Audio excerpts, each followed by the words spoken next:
Welcome to the Slop Temple. We pray this video helps. You start by proving this is your phone. Manufacturers and services require that. Once done, make sure you back up what you can, photos, contacts, and app data tied to your Google account, because some recovery steps erase data. Log into the linked Google account on another device to confirm credentials. Charge the phone above 50% so processes don't interrupt.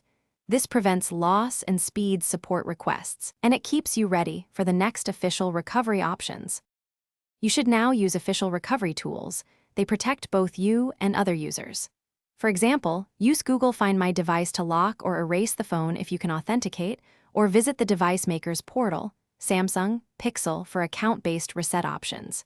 Make sure to follow two-step verification steps, recovery email, phone codes, or backup codes, to prove identity. These steps exist to restore access without teaching bypass techniques, and they keep your account secure while guiding you to completion. If official remote options fail, you can contact your carrier or manufacturer support.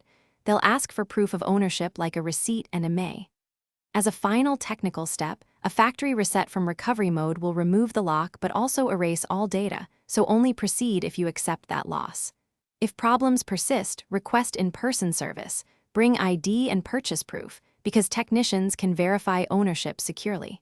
Troubleshooting tip: if reset didn't work, recheck account credentials and support case numbers before any repeat action. Thanks for watching. Consider subscribing if we helped you.